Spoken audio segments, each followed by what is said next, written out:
All right, guys. Well, there's no reason not to. Let's just jump into it. How about that? How about that? Oh, what am I drinking, you ask? A strawberry lemonade. And also, pardon me if my hat keeps hitting the mic like this. It will, and it's the price you pay for fashion.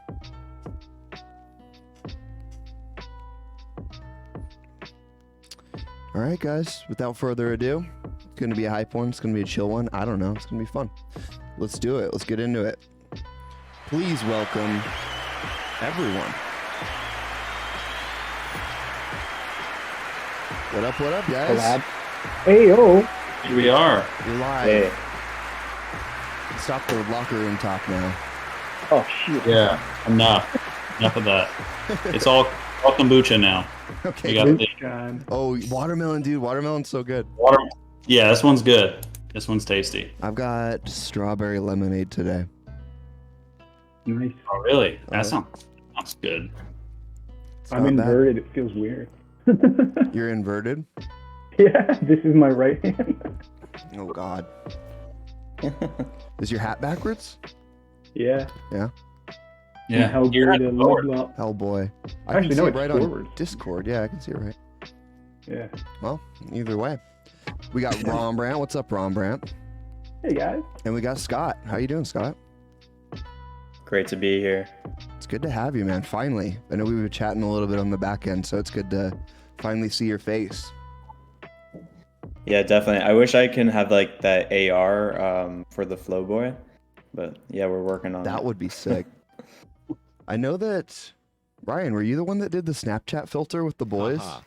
Money Yeah, the Instagram filter. Yeah. I actually have to update that. I was talking to Rye about that today. It's Yeah. like you haven't done an update to that in so long. There's so many boys we have to include. Yeah. So I got to update that. But yeah, that'd be sick if we could do something like that on stream. That would be sick. We If you can. could- I know how to do snap filters on stream. We would just need to Really? upload one there. And Oh. real quick, Jack tipped $20. Thank you so much, Jack. Making that money printer go burr. Yeah. Oh yeah. Crazy, bro. Yeah. So I know how to do snap filter. Maybe let's hook up on the back end because we can do that. That's awesome. I know Spark AR pretty well. Mm-hmm. I'm sure that the Snapchat filter creator is not different. And it would be pretty easy to adapt one to the other. Because that would be awesome if we could all hop on with voice faces on stream. That would be fun. That'd be ridiculous. That'd be great. Yeah, we could do it. Oh yeah. How would that work with Painted Boy? Painted boy. I don't know. You gotta hold a canvas up Yeah. the whole time. Yeah, you could just hold the physical up. Yeah. Build a helmet Yeah, I'll with have like cardboard. tomorrow. So Scott, you are you've got your sights set on Painted Boy, right? I do, but On- I'm sure on the low. there's a few others. Yeah. Below. You know, there's some action rookies coming in. Yeah. So do you get like the secret collector chats where everyone says like, "Hey, I'm going in on this." Yeah, there's a few of us. Yeah. I need to weasel my way into some of those chats because I always bid on stuff and then someone comes in and just smacks me in the face. And Well, that's what happened last time with the last boy drop. I was messaging Andy and I was like, okay, you can have it. Just because, yeah, I didn't want to clear out the whole collection that day. And it's good to get like more people into the boys. So yeah. Right. He was funny. He was like crying on Twitter, like, please. Please, Scott, no. Boys. he got a good one. So who's gonna be the first?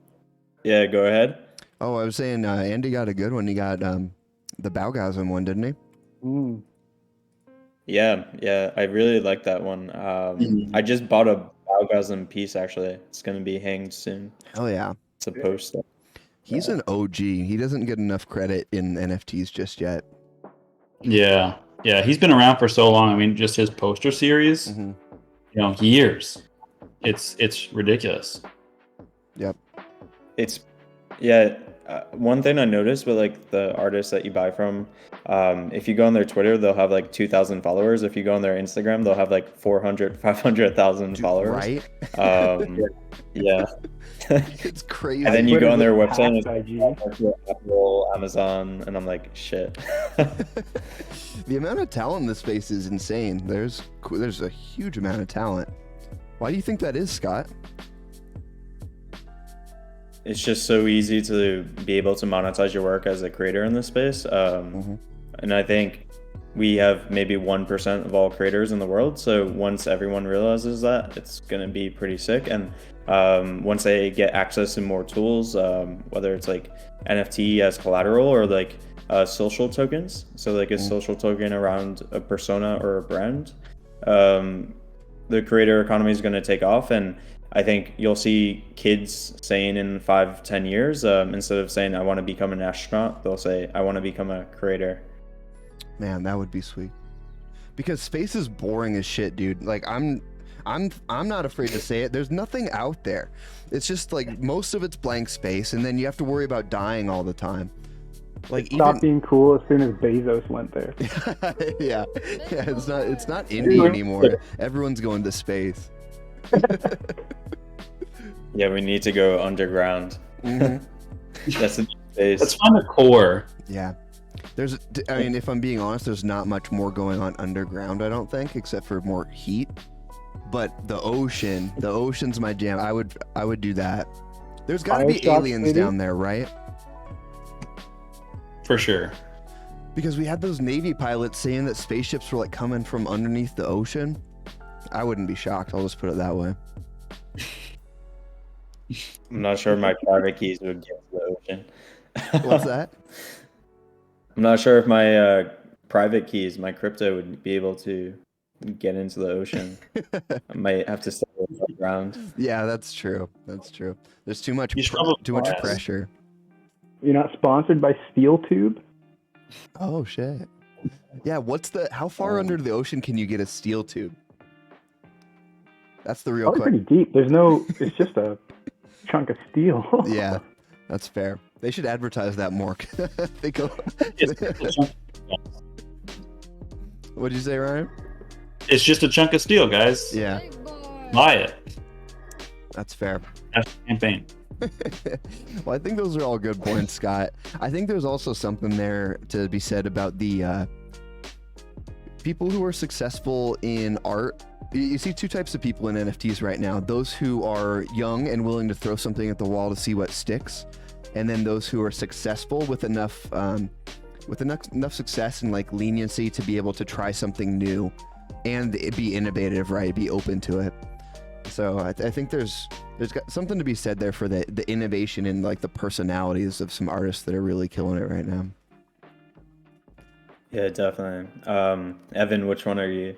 I mean, I've never had much of a following, like every gallery I've ever asked to show my work has said nothing. So I just like to push what I can, and I don't really have a lot to lose because I've never, really popped off yet. So I can kind of just do whatever the fuck I want, and it'll work, it'll fail, it'll be its own thing. I don't have to worry too much, which is nice. Just fun. Yeah. Yeah, you have the full Sigma male grind set going on. It's like, I get that vibe from you a lot. You're just gonna do what you're gonna do, and everyone else be damned. And if it works out, then great. Yeah, you could say I inspire Kid 8 a lot. Yeah. You got to start wearing a mask. He was on here. He was on here. That was crazy. That was so much fun. Yeah, I wasn't expecting him to be like that. He's wild. Yeah, Supreme dude with the water gun. Before I invited him, I heard him on the Slime Sunday podcast. That's Nifty, I think it's called, and he was just going wild. It's insane. So I'm like, oh, this is gonna be a fun stream, and it turned out to be so. I can't believe he can't afford ice though. He needs to sell some more work. He's not dripped out. For He bought sure. too many Supreme bricks. I know. What a waste. Yeah.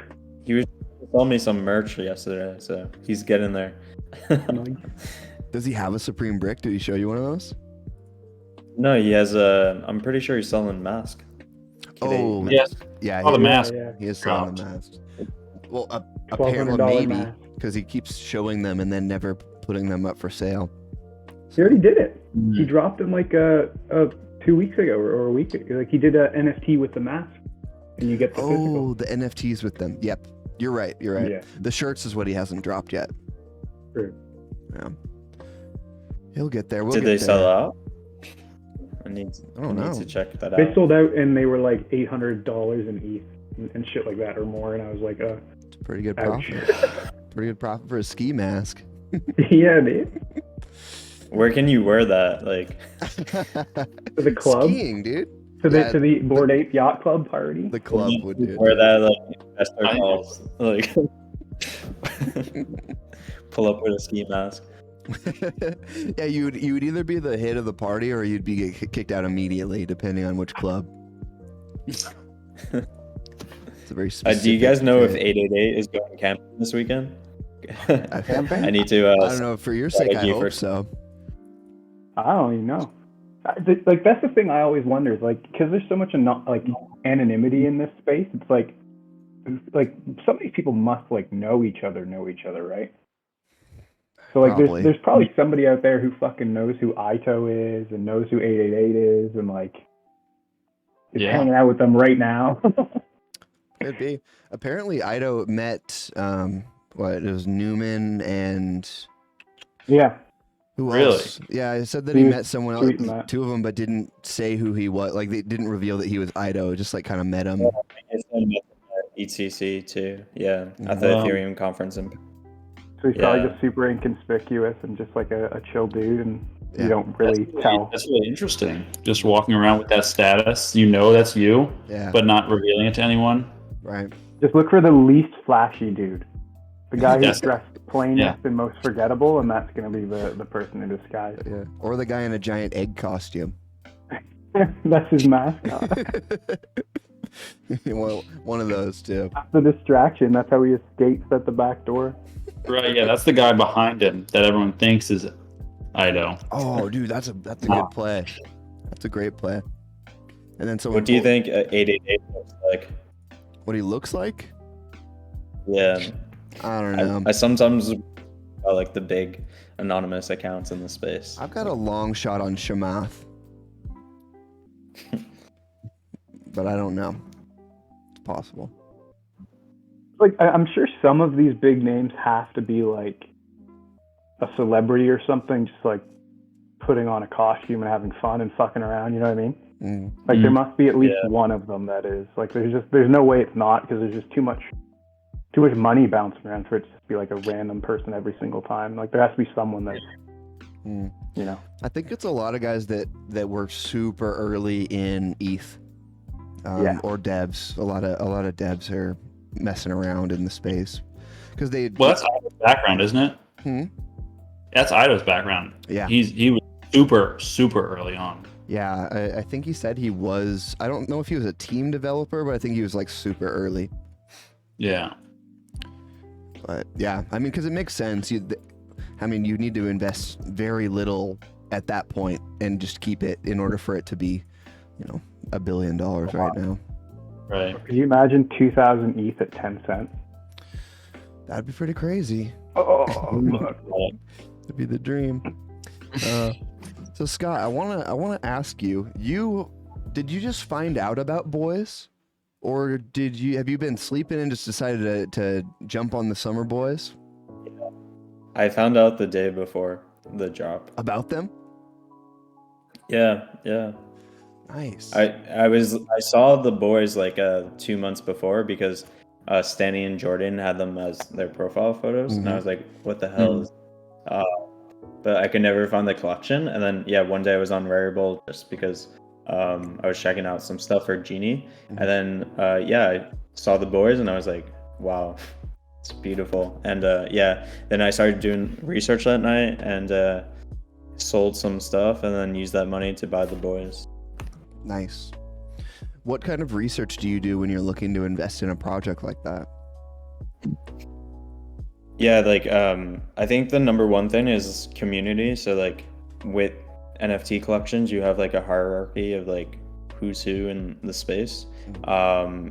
So like that was the first thing. And with the boys, you have like some really prominent people. So like another thing with like that I see with NFTs is like the floor price of your NFT collection is like the weakest link among your community. So I think right now that's who Dom for the boys. He has like a 20 ETH 20 ETH on Smart boy. Boy. Yeah. I'm not sure if it was bought yet, but yeah, so like that's one thing. The second thing is like the supply. So like I think the boys are capped at 100, the unique boys. So that was like another big thing. And then 3, like the collaborations and like the meaning behind the art, of course. And like I think the art is like timeless, and it's very like the collaborations with the artists, and they're able to like come bring like different perspectives on that timeless background. I think that's just like an amazing idea. Yeah, so one all in after seeing all those 3 factors. Wow, that's very succinct and very well said. Because a lot of times I ask people similar sorts of questions, and they're like, "Oh, we just looked, I just thought they were cool," and But then you hear the bigger investors who are willing to drop some actual money, and they talk about research, and they always have very clear criteria that they're looking for before they invest in a project. So I agree with you on all those points. I think those are a lot of huge bonuses to the boys, but I love hearing you lay it out so clearly there. The other And thing I'm is, looking like, to buy. What's that? I was saying, I think the other really important thing with them is that, like, early Rarible, like in February, March, when off, like they created so many inspired sort of things, and they were really like, I think one of the beginning phases of that like profile pick wave, right? Like after Lorona did boys, people started profile picking them, and then people started making profile picture series, and then it kind of like, even though Punks was like the OG of all that, like boys is when we started, at least in the recent months, seeing this becoming like a big trend. As she did that, and then everybody was doing these like sculpture guys and stuff like that, and it was like just accidental trend creation. it blew up so fast. It was so crazy because I remember I saw the boys like super early during like the first the Genesis boys drop. I was trying to get Mellow Boy, and I was bidding against Greek for they started at 0.3 back then. And so I was bidding against Greek, and he went up to 1 ETH, and I'm like, it's too rich for my blood. But then I ended up getting the second. I ended up getting Shy Boy, and at that point, Justin had it as profile picture. I think Fuckrender had it for like a week, but needed to go back to his like brand safe Fuckrender profile. Even though now he's just a punk, he's just balling out. But just throwing it. It was so crazy because you're exactly to your point. There were punks, but boys were the first. I think they were the first like art. Like bespoke art profile picture collection. I don't think anything else was going on. That's what big names wanted, even. Yeah. Yep. And so people started then. I mean, we've kind of gone back to generative projects, at least in the short term, kind of trending. But I think it's more available, right? They're more available. They're cheaper. Yeah, they're cheaper for people to get into. But yeah, it was crazy. Her. And I don't even know if she thought that they were like they weren't supposed to be like profile pictures, but they just worked so easily for it. I just kind of ended up going that way when I started making memes and stuff.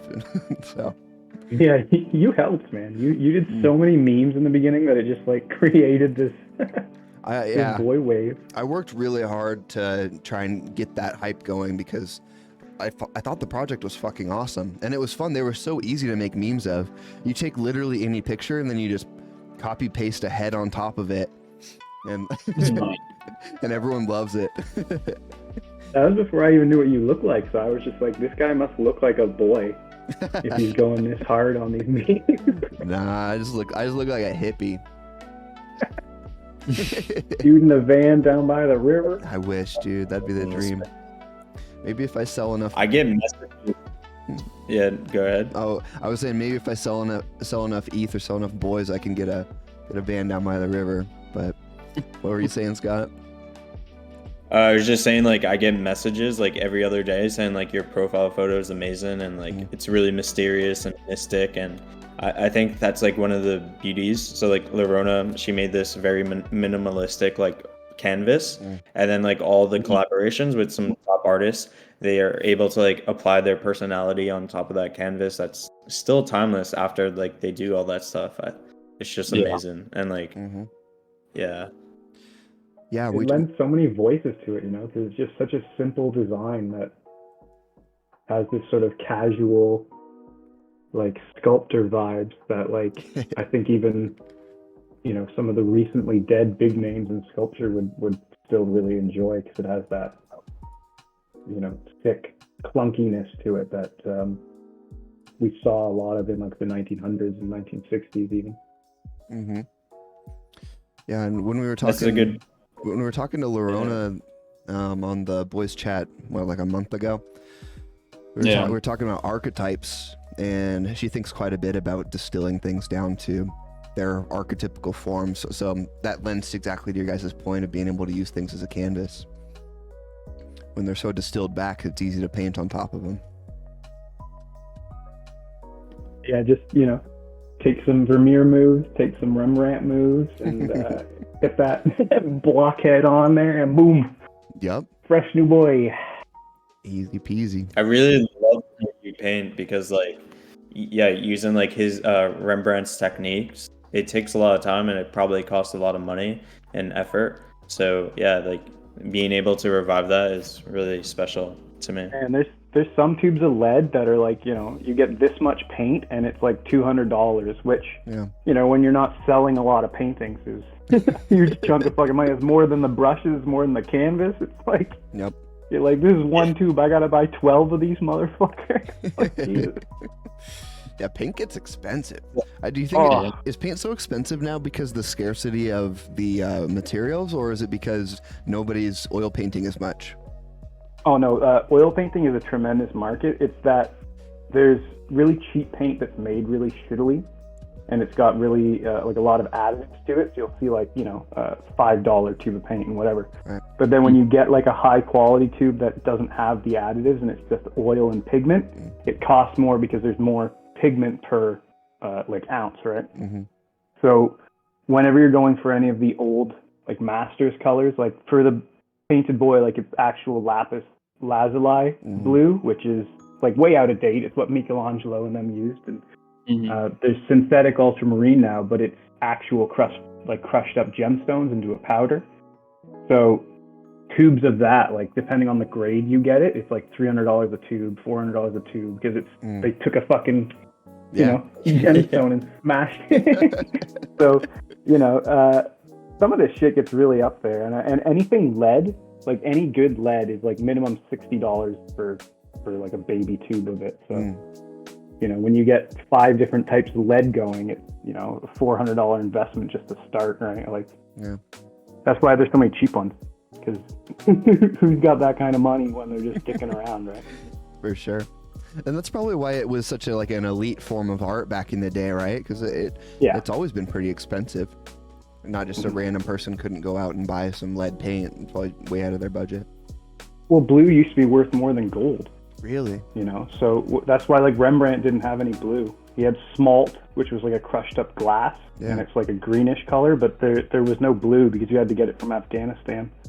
So like in Da Vinci's era, they had just gotten the blue because the Pope could fucking afford anything, right?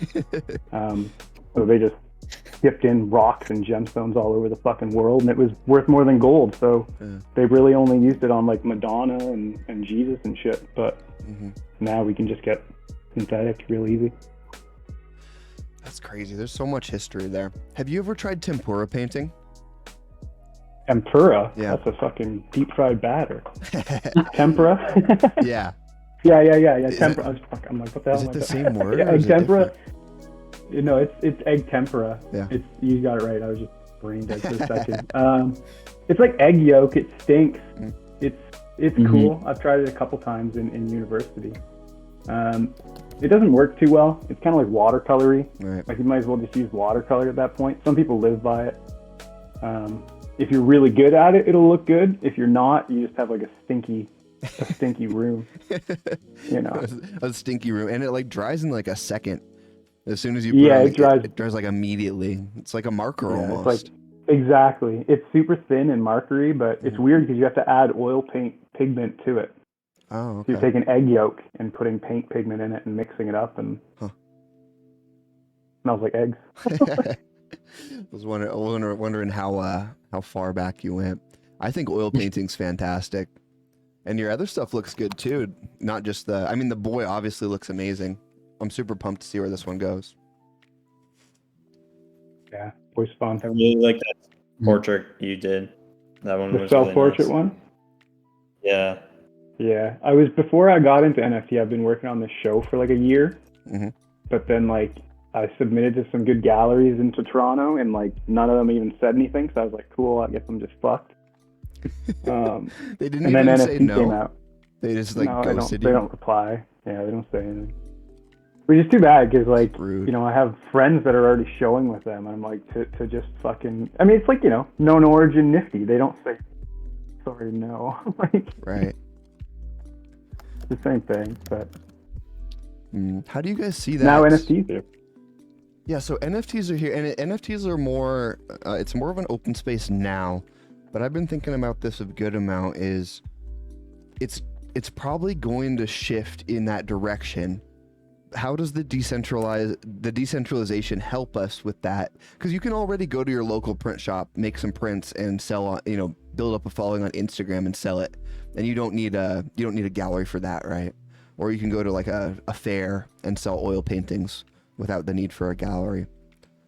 But you get the gallery because you can reach more people, right? And Well, it's you also go for a gallery just because you can't really sell very well on your own if you don't have a following. Right. Like you can find people nearby in your city that see your post just because of whatever. Yeah. But without the gallery with their connections, like you're gonna get your work way devalued, right? Like if they're gonna sell a painting of yours for $60K and it's worth that money, if you're trying to sell it solo without a gallery, you're gonna get like fucking couple $100. You're not going to get, right.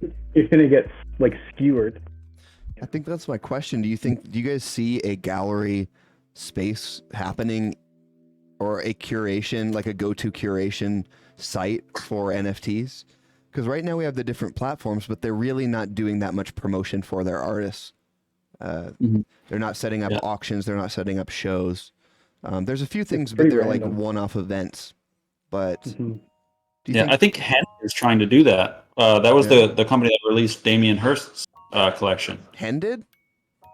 Henny. Oh. Penny? That was like kind of their mission statement. Oh. That they were like that type of gallery type of thing, that the curated artwork of that style. The only thing they have right now is Damien Hirst's piece, but I feel like that's the direction they're going in, is like highly curated artists. Okay. This kind of brings harder to get on than Nifty. Right. Yeah, I think that's gonna come in the space, and I think that might lead us into a little bit of what Genie does, Scott. Is like, so Genie aggregates all the NFT sites, correct? Can you give us a TLDR on Genie and what you guys are doing there? Yeah, so like Genie is kind of like Matcha or 1inch for NFTs and tokens. Okay. So we're aggregating over 30 marketplaces right now and exchanges. So like NFTX, NFT20, OpenSea, Rarible, Foundation, etc. So when you come to Genie, you just connect your wallet. You add ETH on one side, and then you click all the NFTs you want from a collection. So we support all the collections, and then you can click 50. So the other day I tried to do 50. That took an entire Ethereum block. So I did 28 NFTs in 2 transactions, and I swept the floor on the Wicked Cranium. So yeah, it's really powerful because right now, like, liquidity and information is really fragmented across the space. So having the ability to like just aggregate all that information and having the convenience of just doing 2 clicks to buy 20 NFTs is pretty amazing. It was like using Amazon or Uber for the first time. Okay, so you Yeah, so I think Genie's fucking awesome, dude. Like the fact that you guys got there, like it was such like a needed thing, and like to notice it that quickly and get it going already is like is it clutch. up and running? Yeah, my now? co-founder since February, so Yeah. it's taken a while just because it's really hard to deal with like all the nuances of integrating all these different marketplaces and dealing with the NFTs themselves. So like right now we're doing one-on-one, so we have a sweep in progress, like and going on right now. Actually, I'm seeing the Genie team chat, someone sweeping the floor right now. So yeah, like we're just doing one-on-ones with like big buyers who want to buy like 10 to like 50, 100 ETH. So I was telling them before the Twitch started that we're gonna have like even bigger buyers this week that are interested in some Jesus, collections. Nice. So how does the UI look for it? So do you go on and then you have a search function on it, right? And you search for the NFTs that you want, and you get everything shown up on one page, filterable and stuff? Yes. How it looks is on one side you have like your wallet. So you go on your wallet and you can either sell NFTs or you can like sell your Ethereum or USD or any type of token. And then on the other side you have the actual NFTs or tokens that you want to buy. So when you click on that module, it pops up and then you have a list of every NFT collection. So you just search which NFT collection you want to buy, and you can buy across multiple collections if you wanted to. So you open up that NFT collection and then you can filter by like price, and in the future we'll have traits. So then you just click all the NFTs you want to buy. Oh, And then traits yeah, will be it'll- sweet too, huh? Yeah, and like in 2 weeks we're gonna have limit orders as well, so you're gonna be able to like DCA into NFTs and Oh. like pick custom and stuff. Yeah, and then we're also coming out with peer-to-peer OTC, so like you can trade with your friends directly. That's so sick. Huge, man. That's Future moves. really sick. Huh. Yeah, and then yesterday we launched NFT as collateral on testnet. So we're just testing that internally and with some people in the space. So that's going to be really cool. And I was telling Evan like before we started the stream that this might be really interesting for creators and open some like new doors, because let's say you're an artist and you just created a piece, like let's say Painted Boy, right? And let's say Evan needs money for like rent, but he doesn't want to sell this NFT. What he can do is he can put Painted Boy as collateral in a pool, and then lenders can decide to lend to him, and that creates kind of like a valuation for the Painted Boy. And then Evan can take the money that was lent to him and he can put that into like decentralized finance to get some yield, and then he can use that money to pay off like maybe some rent or maybe supplies for a new project. And if he defaults, then the lenders get that art, so they're taking the bet like hopefully he defaults. And if he doesn't default, then the lenders still make an APY on like the money that they lent him. That's Yeah, awesome. And I was like, Kid 8 can put that super rare piece up. Get some escape plan money. Yeah. Does it have to be a sold NFT, or can it be an unsold NFT? It can be unsold. So our solution doesn't use an oracle. So like what I mean by that, it doesn't use a price feed. So it's a purely subjective lending pool, which means that the lender and the borrower decide between them. Like just like so. Sorry, I'm getting a bit technical here, but It's all right. it's a AMM like Uniswap, but it's designed for lending markets. So there's slippage in the pool. So as you borrow more money, the interest rate increases because there's less money in the pool to be borrowed. So yeah, I guess it doesn't need to be a sold piece because it's more subjective. So the lenders can decide like to either lend or not. So if they don't want to lend to that piece, they can just pull out. And then we're also like built in some whitelisting mechanics on top of this. So like if a lender wants to like only lend to punks that have like hoodies, he can set up the pool to do that as well. So if he's bullish on like hoodie punks and he wants to give them money and hope that they default, then you can do that as a lender as well.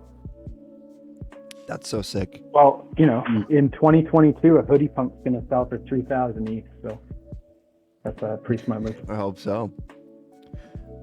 Yeah, that's so cool. Because are you guys the first people doing collateralized NFTs? I know you can do it with just crypto assets, but I don't think I've seen it for NFTs before. Yeah, I think there's like some peer-to-peer solutions. So like you can do it directly with your friends if you wanted to, but this is a peer-to-pool. So it's like permissionless. Like yeah, you can interact with anyone. So yeah, I would say it's the first if we launch first, but calling yourself the first in any industry is dangerous because you never know like who did something. Yeah. It's the first that I know of, so we'll leave it there. And it's definitely one of the first. But yeah, that's so sick. What's your guys's aim? Like the macro aim? Are you guys trying to be the X of NFTs? Like what are you trying to? What niche are you trying to fill in the space? Because it sounds like you guys are doing a lot of cool things. Or domination. Yeah, do world domination. Yeah. Trying to provide like we're just trying to like democratize like financial products for everyone in the NFT ecosystem, and then like give them the tools to move those NFTs and to make them more capital efficient. So like first we have the swap, right? So the swap is actually getting the NFTs into your wallet. Then we have a send. So the send allows you to batch sends like multiple NFTs to another wallet on the browser. And then after that, we're going to have trade, so you can trade with your friends. And then we're going to have the lend-in markets, so you can actually use your NFTs as collateral. So we're just providing like the highways and the infrastructure to put your NFTs to work, to like actually get your NFTs. And I guess the first steps in doing that is like making the NFT market actually efficient. So like aggregating information and liquidity, and then like making them more capital efficient. Yeah, well said. That helps me out a lot. It sounds like you're bringing a lot of things that are already in DeFi down to NFTs, like a little bit further down the river. Yeah, so like I guess like there's a few other projects trying to do that. The thing with us is like you're dealing with non-fungible tokens, right? So if you're dealing with non-fungible tokens, you need non-fungible standards. So you can't just like one-to-one copy the DeFi solutions and bring them to NFTs. There's a lot of nuances in this space, so you need to innovate. So it's not as easy as just copying everything. You really need to innovate for all these nuances and get around them. So that's what we've been doing, and we've been introducing like a lot of new stuff in our products. It sounds like it. I've heard a lot of people have like told me that they want like, I don't really know if it's even like possible, or it probably is, but they want like their NFTs to be like stakeable and start like yield farming. But I don't know if that's like would they like evaluate the value of the NFT as like the rate that it can earn, or would they just blanket them all worth something? I don't know. Yeah, so utility is like a very broad topic in NFTs. So I would say you have multiple types of utility. So the first type of utility in NFTs is like putting it into an exchange. So you're providing liquidity with your NFT. So like let's take NFTX, NFT20. So you stake your NFTs into a liquidity pool so that people can buy, sell, and trade those NFTs. So like if you go to NFTX, they have like all the floor price NFTs, and people are making money who own those NFTs because they're providing liquidity to that pool so that traders can tap into that liquidity pool. So that's the first solution, and like we have a product for that, but like we're not going to release it yet just because we're prioritizing some other stuff. And then the second type of utility in NFTs is actually like using your NFTs. So like you have Axie Infinity, for example, where you can buy your NFT, and it's the play to earn economy. And then maybe in the future we'll have like, you know, off-chain utility with like Fortnite, where you can sell your NFT as a skin and you get like some dividends. Travis Scott NFT when? It was getting dense, and then I heard Fortnite, and my ears perked up. He woke up. It was all a dream. I do my best to track, but I am truly an artist at heart, and so I'm good at learning. I'm good. I can track pretty well. I feel like I'm fairly smart, but sometimes things get a little bit economic for me. Yeah, don't worry. Genie interface is really smooth, so you won't need to know any of this stuff. Perfect. Perfect. All I need to know is people love it. It sounds badass. It sounds like it's solving a lot of problems, which is really cool. Yeah, math is hard, so. Dude, The I had to take contract is geometry cool. in college because I was so bad at math. And the first question the teacher asked on day one is, what makes a triangle? And the correct answer was 3 sides, and like half the class didn't know that. So, But then you got to pick your favorite color of crayon, so that was big. the amount of color wheels that I've made in college should discredit me from having a degree, but somehow it does not. Well, that's awesome, Scott. It sounds like there's a ton of... And I think... Yeah, I was just going to say, like, every time we've been using the Genie swap, it's been breaking the like interfaces of like bots. So like, for example, like every time we sweep the floor, we run into the Discord, and like you see the sales bot, and it just doesn't capture the transaction because it doesn't know how to process one transaction with like 20 NFTs in it. And then you just see the community going crazy in the chat, like, was that Genie? Was that Genie? So like now in every NFT community, they're like, I think Genie's coming tonight. It's really funny. That's so sick. Like when Gremplin made that, the punk bot was like breaking from that craziness, and oh yeah, and Gremplin made that piece of like gar gar gar. Yeah, that was punk a crazy. sweep was crazy. Were people buying with Genie on that?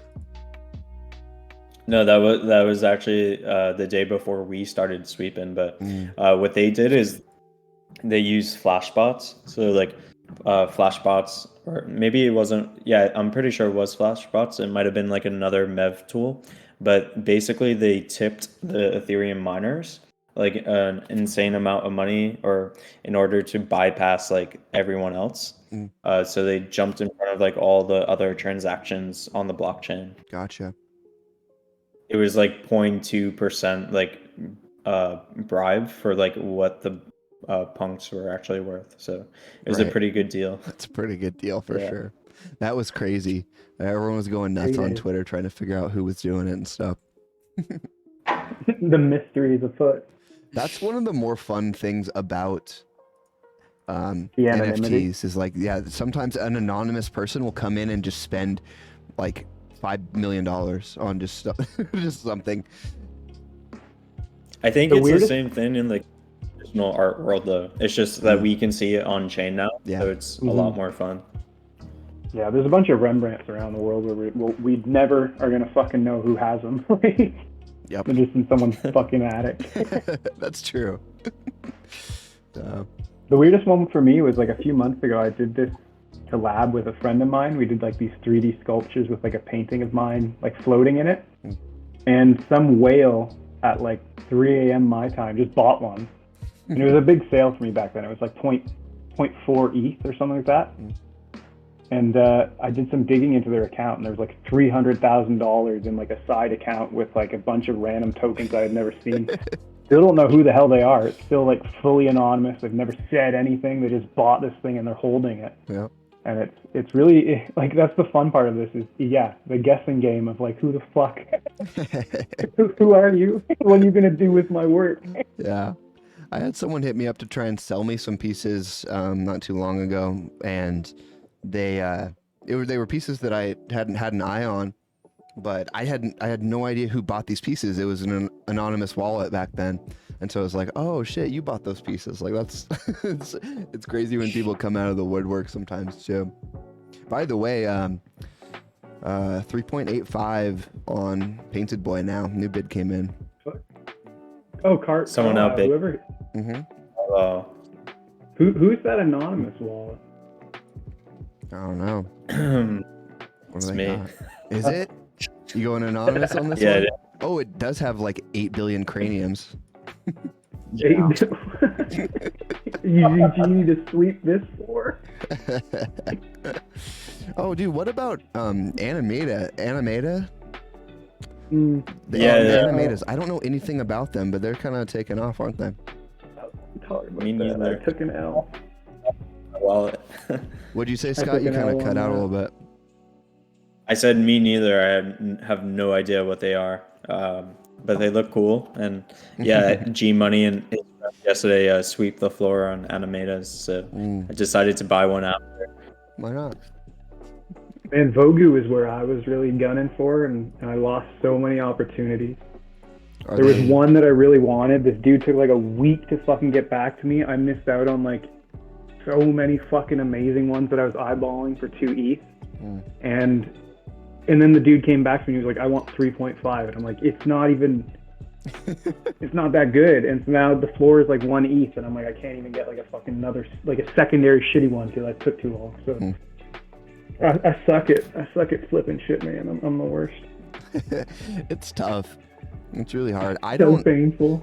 I've got my own criteria for bigger projects. My criteria for artist-driven projects like Habibis or Boiz and stuff is just the creator most of all, and then the community and stuff. But for the generative stuff, I don't quite know how to value those. I'm having a hard time figuring out what makes one bump and what doesn't.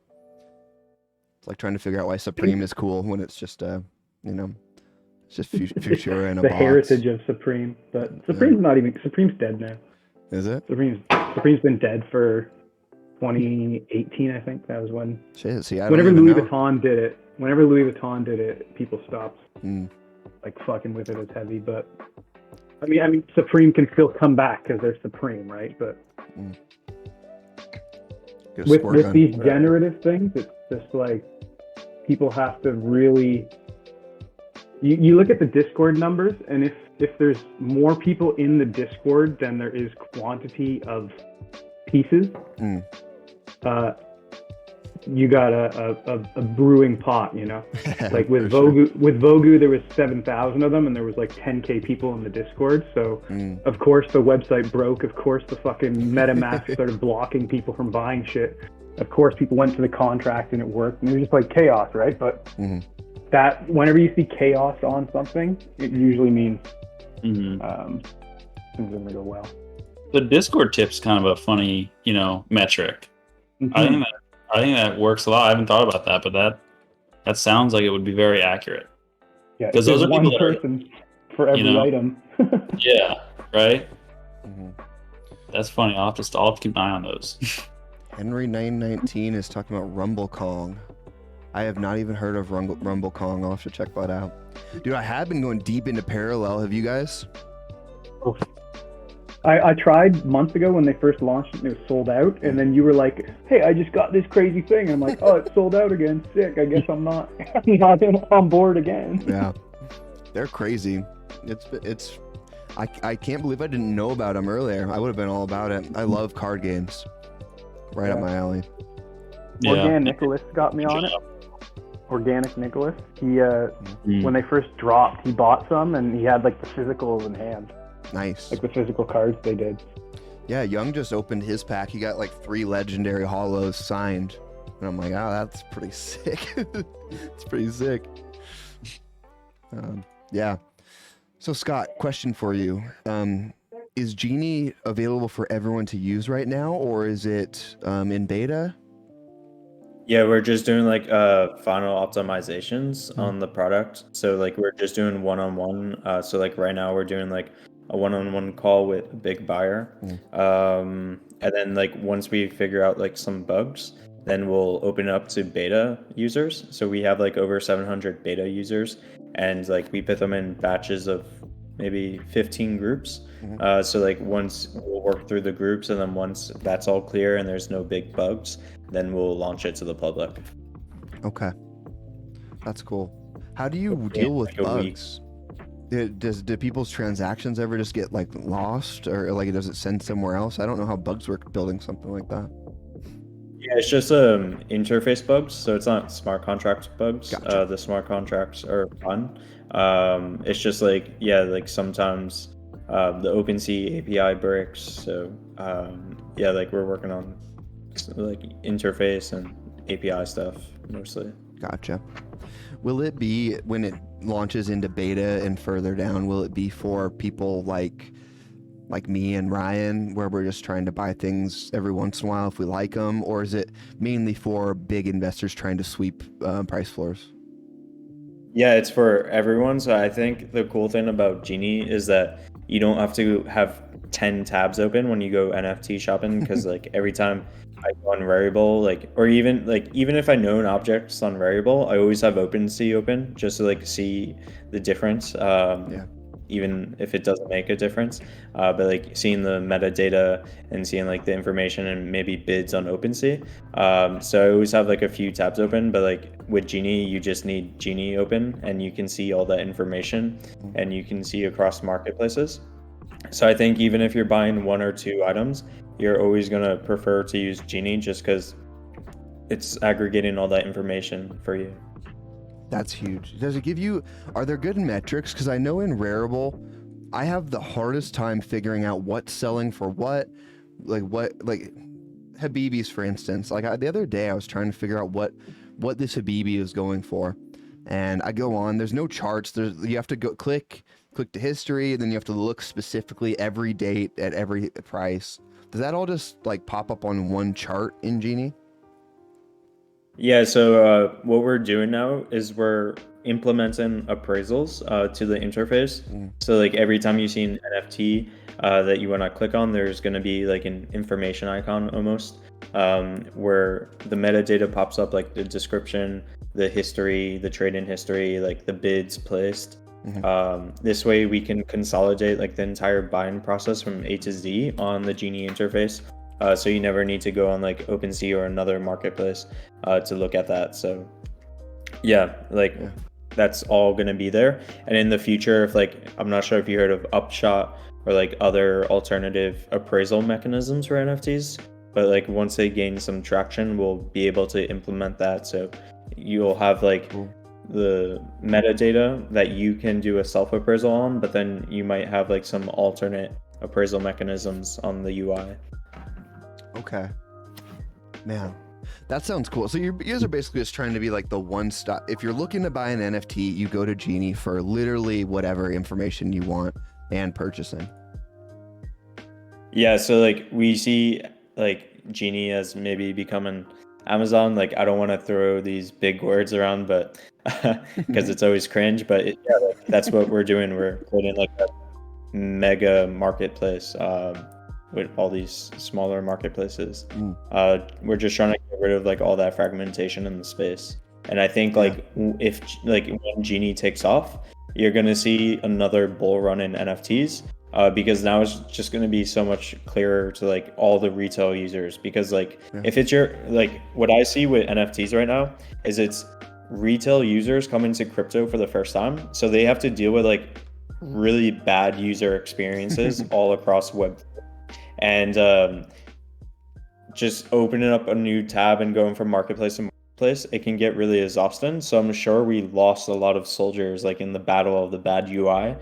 So if we can consolidate that information, make it really easy for them, I'm sure we'll see like higher prices and more holders and like better data points like all across the board for NFTs. That's a great point. Yeah, that's huge. Because yeah, thinking about it, it's one of those things where it's the same reason why I always tell people, they think like, oh, I'm too late. And I'm like, no, you're like the earliest you could be in NFTs. Like if you were here a year ago, maybe, but like this is like so early, but you don't see that because you're in it every day. And the amount of like little quirks about like how to get it, that you have to wrap your ETH to make a bid on Rarible, or like, you know, like these little things, that's the kind of stuff that we learn and then forget that how shitty it was when people we first tried to do it. People don't know what it's like either, yeah. Yeah. I always tell my friends that are trying to learn this shit, I'm like, it takes about a week which for learning a new language really isn't that bad. But you put like a week into watching some YouTube videos and figuring shit out, and you'll be pretty good. Like, you know, you'll probably make a couple gas mistakes in the beginning, and then you'll be totally fine. Like it's like one solid week and it's fluent. Yeah. But if that week was not even applicable, I think we would have a lot more stickiness. Oh yeah. So I think that's a great point, Scott. Yeah, and another thing is like, so on the Genie interface, it pulls up like all the NFTs that you can buy in that collection. And I think, so like when I was using it, I was like, sure, why not one more NFT? And then that turned into like 5 more NFTs, and then 10 more NFTs. So that's really addicting. I think it's like that convenience. Once you get that convenience at your fingertips, you just want more. So like Uber Eats, for example, they did research. Yeah. People order food with Uber Eats just because it's so convenient, and the same thing with Amazon. People order like shit that they never use. Like they just want that box coming to 5 hours. So yeah, I think Genie will have that same effect. Yeah. So you're planning to go to space. You're planning to be Jeff Bezos in the future, huh? Go right above. Just above Bezos. Oh yeah. So that brings me to how do you guys planning to monetize Genie? Is there a % on transactions made, or is it a membership? Yeah, so like typically in like ERC20 tokens, they take a percentage of the trade. So that's like really hard to do with NFTs. So what we're doing right now is we're taking a base fee. So I think it's like $6 a trade. But then we're going to move it to a variable fee. So like a percentage fee, just to capture like a more fair value. So like, because if you're doing $6, but someone's buying like $50 of NFTs, then that might be expensive. Whereas if we did like 0.1% of that $50, then that's a lot more fair, and vice versa for like big buyers. Okay, that makes sense. Yeah, that makes sense to me. And I think most people will probably be fine paying a small % for how much ease of use you guys are going to bring to the table. Yeah. Hopefully. Yeah. I mean, I know I'm willing to pay Amazon Prime because it gets here a day sooner, you know? So it seems like kind of a similar cost reward for consumers, at least. Yeah, and a lot of people don't know, like, for example, when I was looking at the Wicked Craniums, there was like Wicked Craniums on Rarible that were like 0.24. And then there was the floor price on OpenSea was like 0.27. So by having Genie, I was able to save like 0.03 on each Wicked Cranium. So yeah, that's a great point, because you're getting the guaranteed cheapest price on the specific asset. Yeah. So it's a profit deal. I see. It's awesome, man. Before flippers find out. I know, right? Well, once flippers find out, the markets will be really efficient, because then they'll take these arbitrage opportunities and then they'll sell them on the other marketplaces. So then the NFT like prices should be more stable, which is a good thing for like the people that are early. And like going back to that point about being early in the market, like right now we're seeing the base use case for NFTs, which is like the creator economy and artist. But then we're going to see like real estate come in, and we're going to see like more financial products come in. So like the people who come in right now, they'll be able to like get a nice grasp of what like crypto and NFTs are. And then they'll be ready for like those next use cases that will take off. Yep, that makes sense. I've always said, like, right now we're in that, like, you know, railroad phase where we're part of the people that are sort of laying the tracks and foundation of everything that's happening. So whatever sort of moves people in this space make right now are going to have pretty big implications on the future of the space. Even if, you know, punks and all that shit were the original whatever thing, right? It's like the people right now is where all the big moves are changing and shaping things. So yeah, it's a lot of new shit happening like every week, it feels like.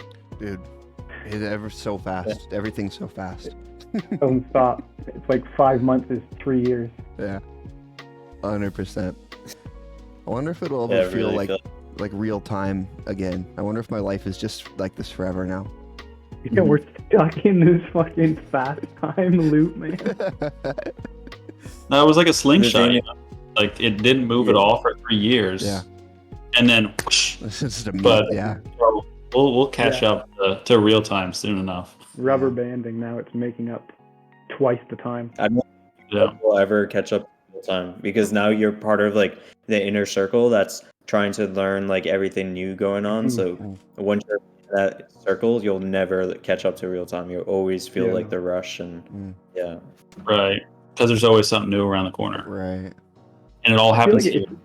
Oh, it's getting God. harder and harder even for people to maybe even like jump in now, just because it's like so much has already fucking happened from like May even, where it's like you're gonna pull up tomorrow for the first day of NFT and you're like, what the hell is this?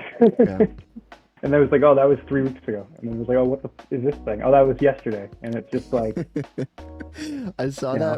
that with Lorona yesterday and the Chubbies. It was just kind of a funny example of that. Chubbies. She posted Chubbies. She posted a picture about Chubbies and she's like, oh, why aren't these worth more? They're so cute. And everyone in the comments was like, they're stolen. I remember that. Yeah. That was funny. And it's like they're so easy to miss everything. Oh. Bro, It's and so- Chubbies, I what a miss so scam, much dude. stuff. They had a fucking bell curve too. The people at the end of it paid like an ETH each. Yeah. Yeah, it's tough. It's tough. I got lucky on Chubbies, but it's a joke with me and Rye pretty often. He's like, how do I get rid of these Chubbies, dude? Like I've got like 8 of them and I don't know what to do with them. Burn. Well, here's what you do, and this is all shade intended. You say that they're an important discussion about copyright infringement, and then you just try and hammer that home until you get sued, and then you just try and like keep doing that, and then you can convince people to buy your stuff. Just like, what the fuck was it? The funks, crypto funks. I mean, it was also Super Yetis flopped really hard. Super Yetis are sick though, dude. Oh yeah, man. Everybody had the exact same jacket. Super Yetis look like who's the guy on the cereal box that was like a fur animal? It was like a It little. looked like a the Tiger. rejected cereal. It does look like a rejected cereal character. I think they're like shittily cool. But yeah, I burned mine. Really? I tried to buy Really? one. I got double charged. So I ended up with 2 of them and got charged 0.2 ETH when I needed money. And I was like, sick, that's great. I didn't want this. Yeah. And then they looked like ass and then the floor fell to like 10 cents. And I was like, shit, all right, burn them. I don't want this on my account. Are they still going? I don't know. They're probably going down. Yeah. That's so funny. That's too good. Mm. Yeah, I might go buy one now. Yeah, dude. Make it your profile pic. Dude, that would be so sweet. I wonder. Okay, so here's the real test: if you're an influencer or not. Can you Bring them back? Can you revive a failed NFT project by just like hyping the shit out of it? I bet Loopify could. Loopify probably could. Loopify's too mysterious though. You need someone to be like all in about it. Gremplin could do some damage. Gremplin Just could make a do bunch of art memes about whatever series, and then people are gonna be like, Yeah. "Who?" Gremplin could do it. Oh, I guess my Twitch stream says I'm playing Overwatch right now, so Yeah, I saw. let me switch this. You saw and you didn't tell me, dude? Oh yeah, no, you were busy. Fucking. Oh my god. Alright, now it's fixed. Sorry guys, enough Overwatch. By the way, Habibi League is going on at, what, 2 hours from now? Playing League Yeah. of Legends. I gotta practice, man. I played a game earlier and it's, I'm rusty. Put it that way. Yeah. Get one of them. It's, it might be a little tough, but we'll see. It can't be as bad as Overwatch, right? No, it can't be. No, no, I can't. Okay. I'm trying to think. I'm overloaded with information. I had a question, but I forgot it. Is there something else that you wanted to cover, Scott, that we didn't quite get to? Um, No, I think we covered everything that I wanted to talk about.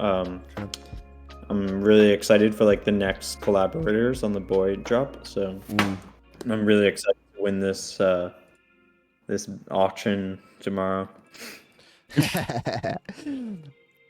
On a scale of 1 to 10, how confident are you you're going to take it home?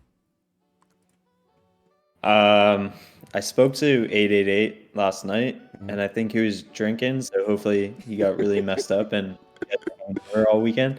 Who else did I speak to? I spoke to AOI. He didn't really give me a definite answer, so yeah, he might be coming on tomorrow to bid, but I would say 8 Path out is of the 10. wild card. Path is the wild card, man. Who is that? Path Path. bidding so early is like, it's almost like a drop in and see if this sticks, right? You think I Path's don't going to come know. back? I don't know. Last- Path is cool, dude. Path is cool. We'll see what happens. But I mean, honestly, like I like Sky. He's a cool dude. I'd be happy to have my painting in your home, man. Yeah, I'll invite you over and we can have Yeah. some wine. Painting. I'm probably gonna go get a nice Glenlivet tonight. You know. Oh, Yeah. dude, that sounds like a great idea. Celebrate. Or maybe Glenmorangie or whatever the hell it is. I'll find a nice one. They always got good ones. You could get Yeah. dude, my favorite Scotch, goddamn telemarketer. That's not a Scotch. Can your phone? It can say it's a telemarketer. Why can't it just block the call from even coming through? Why does it need to ring and show me that it's a telemarketer? Ah, I thought we were in 2021. Apparently, we're not. it's weird how telephones still feel like so outdated. We're talking to Scott about aggregating multiple chains, multiple platforms, NFTs, smart contracts, and then my phone decides to say that it's a telemarketer and still annoy the shit out of me. You know what the weirdest one Yep. is? You can block people, Yeah, and then it'll just say blocked caller. but it'll still call. Yeah, it's like, what was the point of this? Now it says block caller. Like you achieved nothing. You changed the name in the phone. Get your Sick. shit together, Apple. Useless. I'll be the first to say I'm not afraid of Apple, dude. They're slacking. Oh man, heavily. They're gonna get. I mean, some company's gonna come out eventually that'll pass them. That's how Yeah, it is. it's Like called Windows called got passed Genie, by dude. Apple, right? Genie in the Yeah, cell phone Genie game with Yeah. V2 of Genie's just a cell phone. It has nothing You to rub do your with phone NFT. 3 times, and Amazon comes to your house. Hell yeah. Once I can buy toilet paper through Genie, I'm literally not gonna have anything else. Yo, Only shocking subscription. NFTs, dude. Yeah. We're 5 people right now, so yeah, we might need to grow a little. 5 people. Just if One of you guys Bezos tries can- to buy you out, don't let it happen. Yeah, one of you guys can run out to the store, right? It's not that much work. Just ship it over here. Genie. Well, dude, that sounds. I don't know. I'm pumped. I was really excited to have you on and talk to you because I went on Twitter and I looked at the information you guys had, and it's like, okay, I understand what this should be, but this has given me a much clearer idea of what you guys are aiming for, what the use case is for an average person like me, and so I think this was super helpful to talk to you one-on-one or one-on-4, whatever you call this conversation. Yeah, let me know if you guys have like any more questions about Genie or about like the NFT market abroad. Happy to answer them. Do you guys have a roadmap available or a rough timing for when we'll get to dip our toes in? Yeah, I would say in 2 to 3 weeks. Oh, shit. We're just Cool. like launching. Yeah. Hopefully sooner though. Okay. 2 to 3 weeks, but maybe sooner. I like that. Casual 4 ETH bid. Yeah, I just want it to be here before the next parallel drop, so I can get some efficient parallel cars. I've been scrolling through OpenSea, but it's such a it's such a cumbersome way to do things now that I'm hearing what can be possible with what you guys are doing. Yeah, we're working on a secret project that's pretty big too, but Oh my I won't God. talk about that tonight. Can you give us a word Yeah, that that- rhymes with whatever you're doing? Mega. Mega. You're working with Sega? Are you guys doing a Sonic collaboration? No, I'll tell you after the Twitch, but Okay. I think I already. Yeah, Pog. Rom's yep. pogging out over there. Holy shit, Sega. We're aggregating everything in the NFT market. We're gonna aggregate. So Nice. yeah, no one's safe. No marketplaces are safe. Oh my God. Well, that's enough of a tease for me. That sounds awesome. Man, I'm sure this is one of those conversations where I'm gonna turn off the stream. I'm gonna go downstairs, grab a glass of water, and then I'm gonna have about 25 questions that I'm like, fuck, I should have asked that. Ryan or Rom, do you guys have questions? What you I'm just sleeping on, next like, there, boss? well, Right. Yeah, I'm with you guys. There's a lot to take in, and my mind. It's always a good idea when my mind starts. I hear what you guys are doing, and then my mind starts like being like, oh, but could you do this? And oh wait, no, that'll really fix that. So I think you guys are onto something great here, and I'm excited to see the beta in a couple weeks. Yeah, and I think like the NFT as collateral product that we're working on, I think that's going to be really cool. Yeah. Because, like these big NFT collectors, they're finally going to be able to like lower the opportunity cost of holding these assets. So imagine like, for example, you have a boy, right? You bought a boy on Rarible. You can display it in your room, but at the same time, that boy is being used to get a loan, and then you use that money to get like a 10% interest rate. And then maybe you're using that 10% interest rate to buy more NFTs. So we're just unlocking like a lot more money into the NFT ecosystem by increasing the velocity of money. So yeah, like next, I was selling 888 last night that like 6 months from now, maybe even 3 months from now, the NFT space is going to look completely different once these financial products build around like the creator economy, and like the creators can tap into like all these different tools.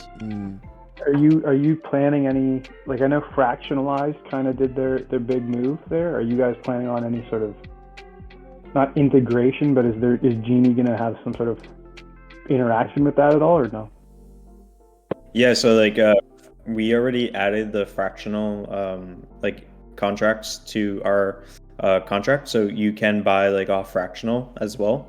Yeah, like every NFT marketplace and exchange that you can think of that has a good volume. I'm not sure if you guys saw like Party Bid. Yeah, I was just gonna ask about that. That was a super interesting thing that happened the other day. Yeah, that was crazy. The big punk thing. Gremplin's one of them now too. He's a zombie. Oh, yeah. I'm trying to get like a on Genie to like sweep a floor, so like we get like 100 party, and like maybe we bid in like $400,000, and then we just sweep like a massive floor, like maybe apes or punks.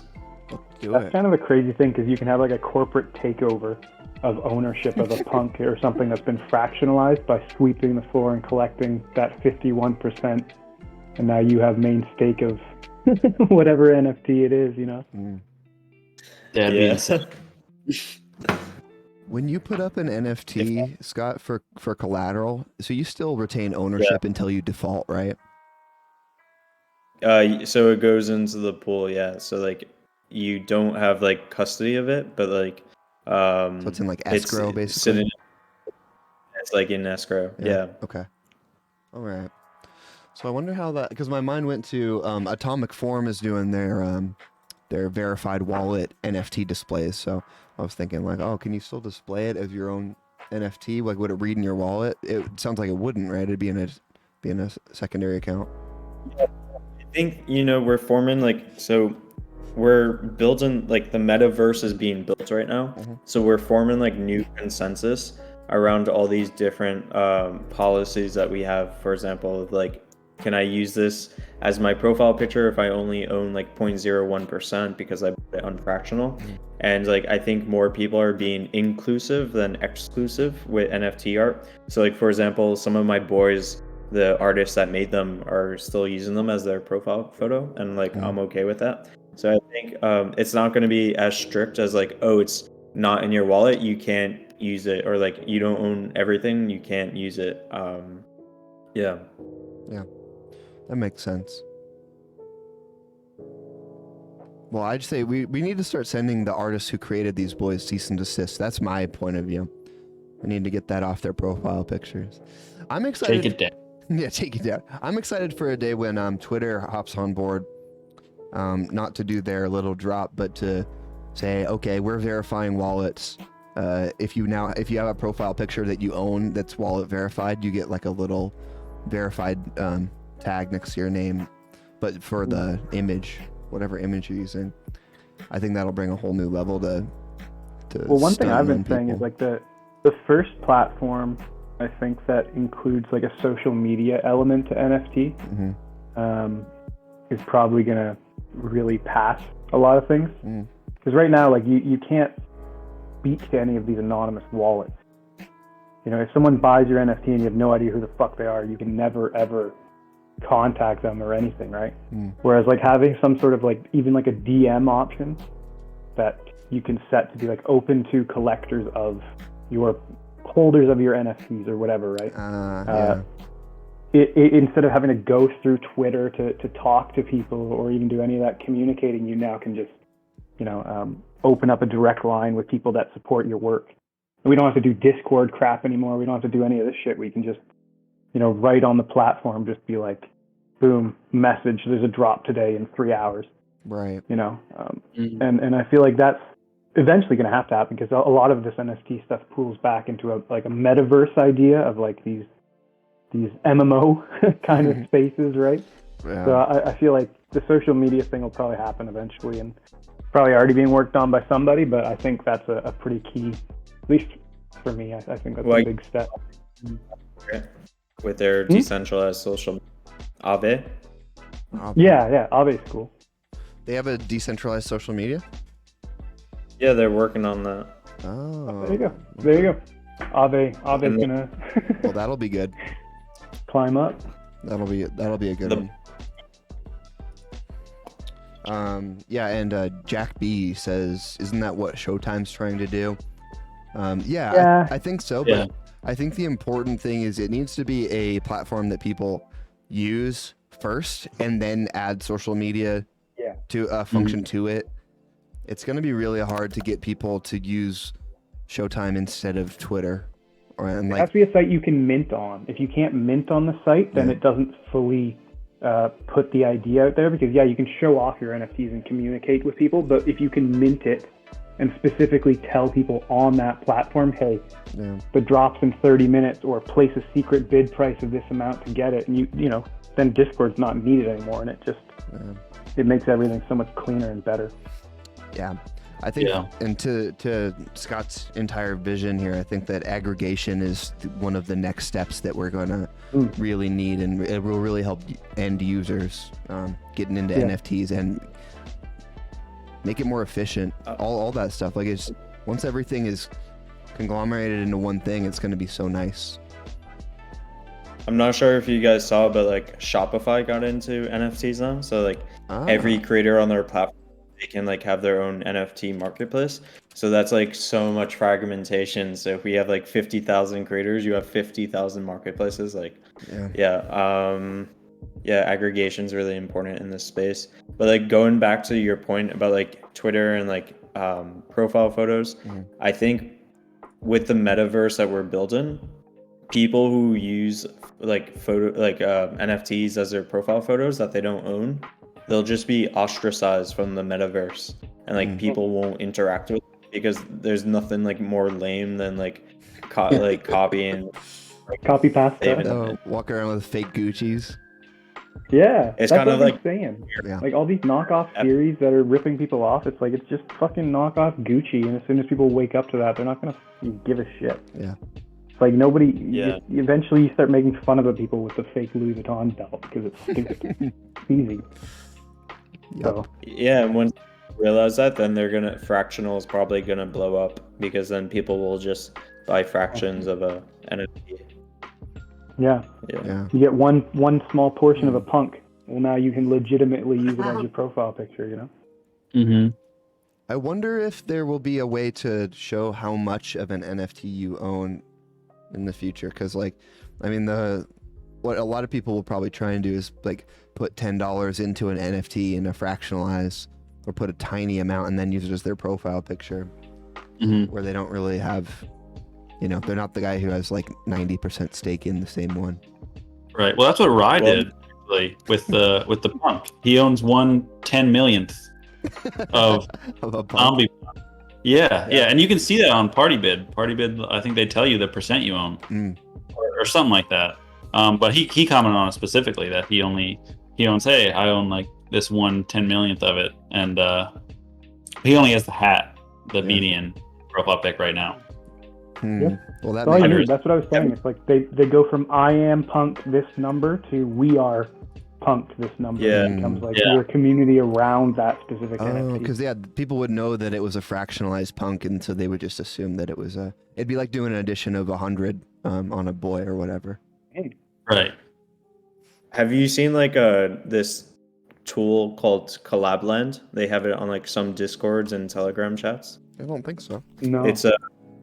It's basically like a token gate. So like in order to join, you need to verify your MetaMask wallet to get in that you own like a specific token or NFT. So I think in the future, like especially on Discord, we'll have it where you log into a group and then it like automatically. I have used that. Yeah, for roles in Discord, I've used it. Yeah. Show everyone like, oh, this guy only owns like 1/10 of the NFT. Funny. That's cool. Be like a badge.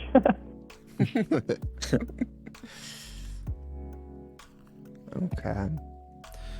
I don't know. I think we're gonna look back in like 5 years, and everything that's happening right now is gonna kind of be like like Super Nintendo, in a way that like a lot of shit is developing and forming, but we're still in like this baby step place where like if real VR components come into play and integration becomes more than just like clicking on the website and clicking buy, and you can go there physically in person and see the gal. Like you can already do that, on your screen, maybe a crummy VR kind of looking thing. But I meant, once it gets a little better looking, I think this time is going to be weirdly like, Super Nintendo, even though it's only a couple years ahead of it, down the line. Yeah. It's going to be a colossal shift in technology. That's a good Yeah, analogy. It's being accelerated because the media can like understand this and explain it to their audience. So a lot of people are getting interested, which means a space, which means like the people in Web 2 who have good jobs at like Google, Amazon, they're seeing like this opportunity, and it's easier for them to make the transition and leave their comfortable job. Yeah. Real quick, I've got a question from Henry. Trying to pre-read it real quick. Okay. God, Henry, you're complaining about not getting your question read. It's like 4 paragraphs long.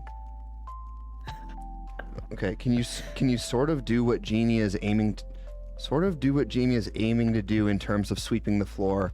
If you want to sweep 20 NFTs, you can slow down the transaction for the TX for the first transaction, and then load up loads of TXs at floor price. Then you can go the original and speed it up, and you buy everything instantly. Yeah, so with Genie, it's one transaction. So you load up all the NFTs in a single transaction, and we do a batch transaction, and then you submit that. So it's actually cheaper to do a batch transaction than it is to do it one by one. So you save money on gas. And yeah, then you submit it and it goes to the blockchain. And if a miner mines it, then you're good to go. And in the future, for really important buys, we're going to implement flash bots where you can bribe the miners on Ethereum to let you skip the line essentially and like mine your transaction first. So like if you know like someone's going to buy these specific NFTs, or if it's a big purchase and you want to make sure it goes through, you'll be able to skip the line through Genie as well.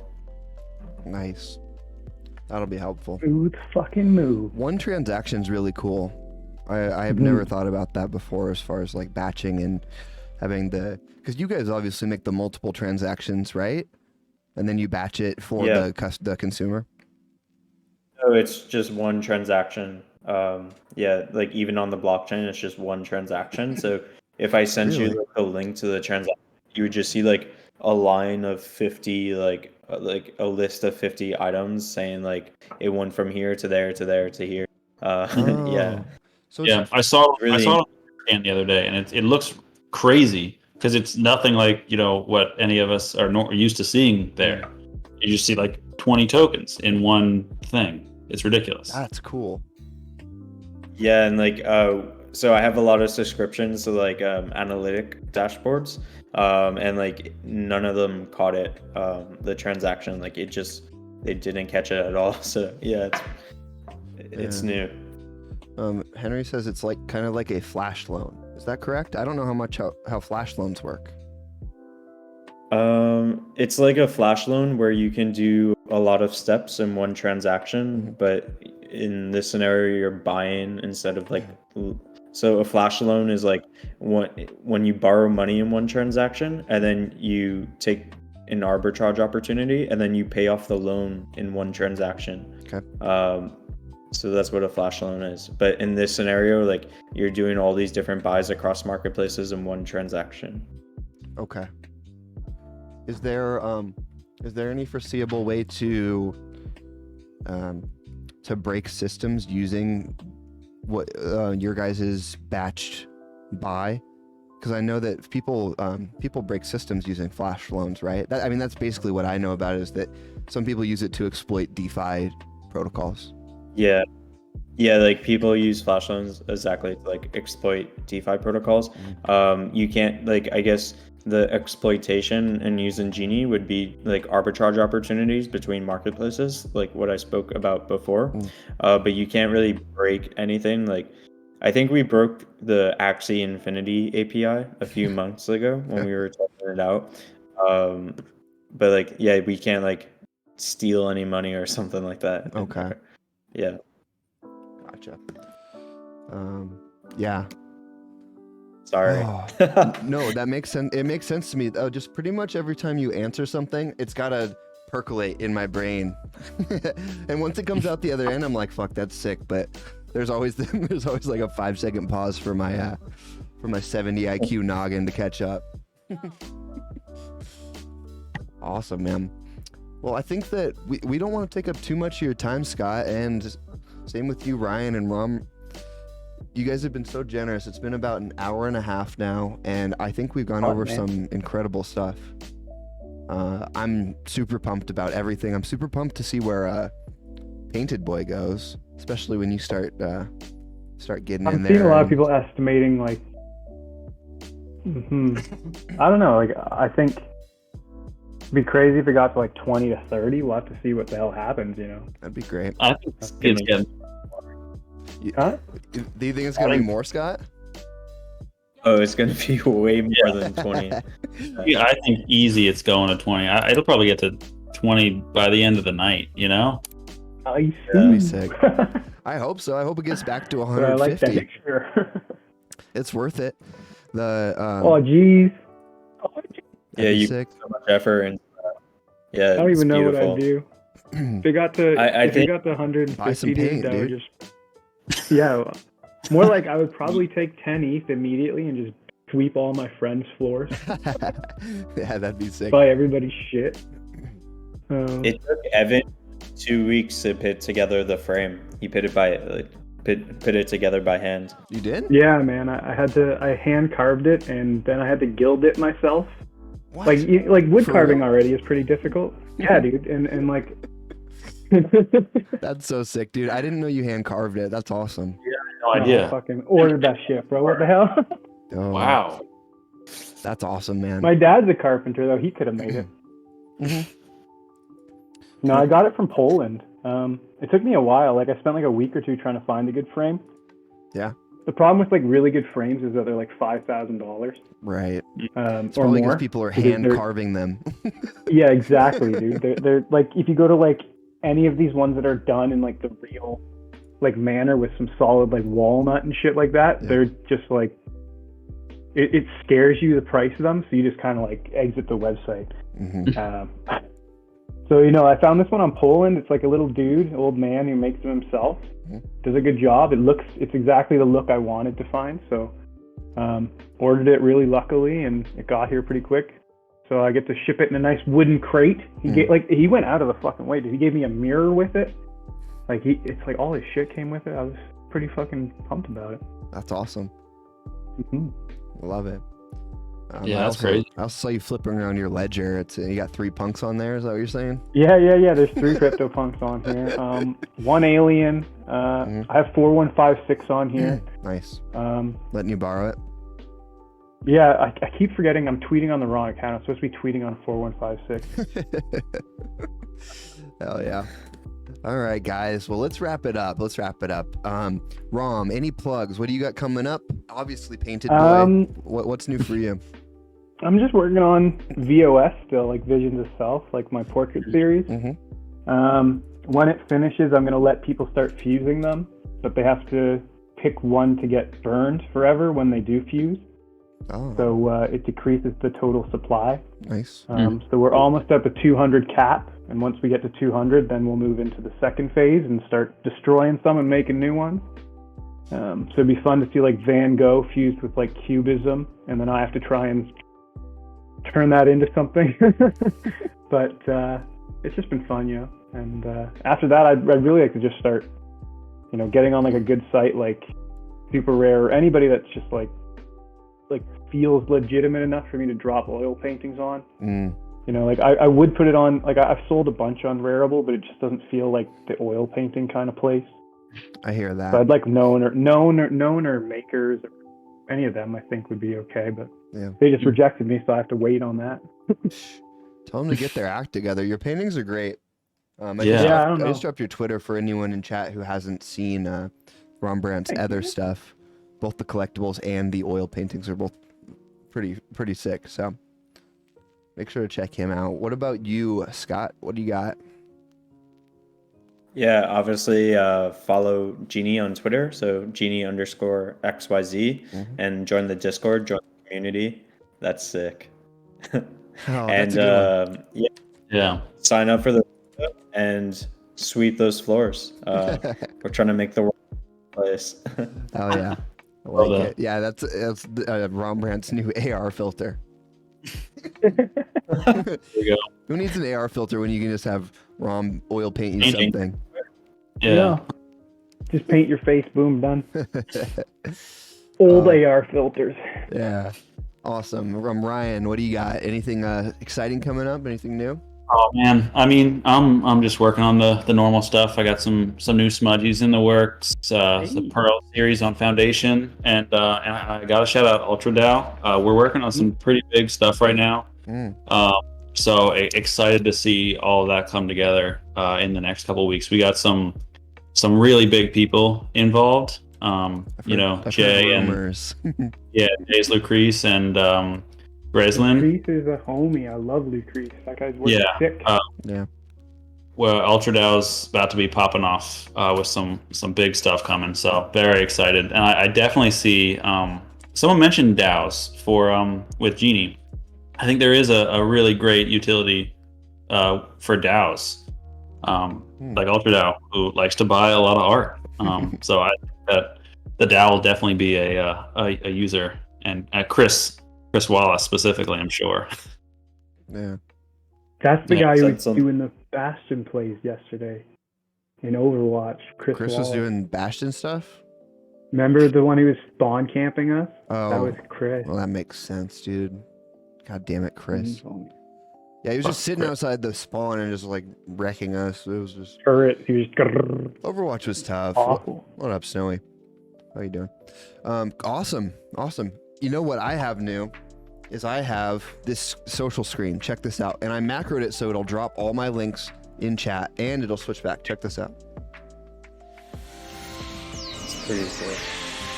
Oh, shit. Those are real dogs. That's Hey.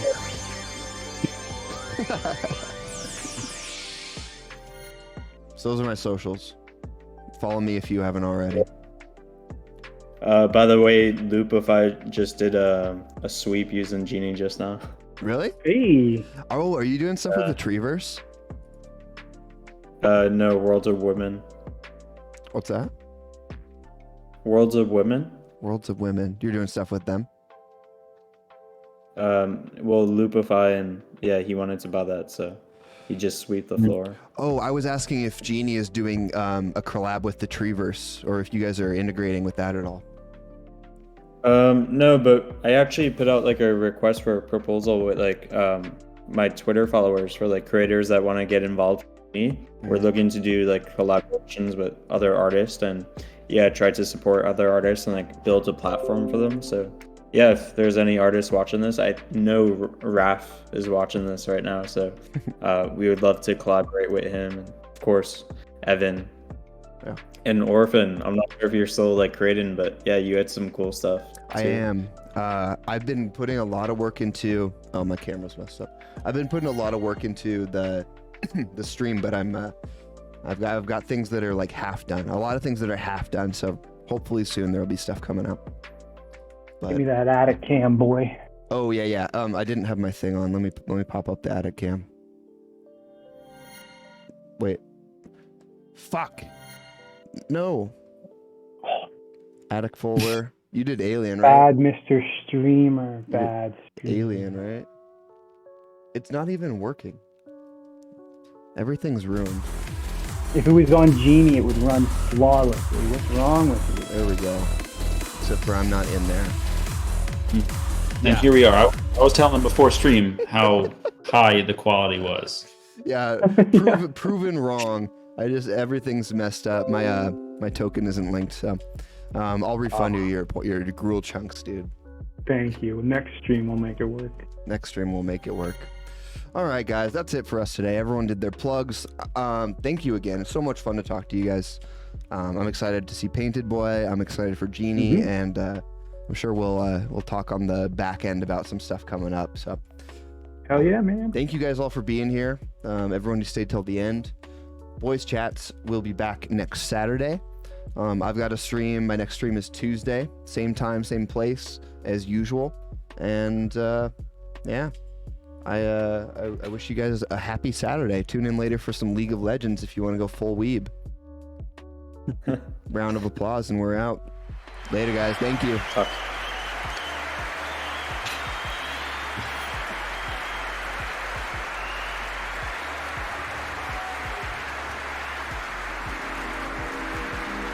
And now, folks, it's time to say goodnight. We sincerely appreciate your patronage and hope we've succeeded in bringing you an enjoyable evening of entertainment. Please drive home carefully and come back again soon. Good night.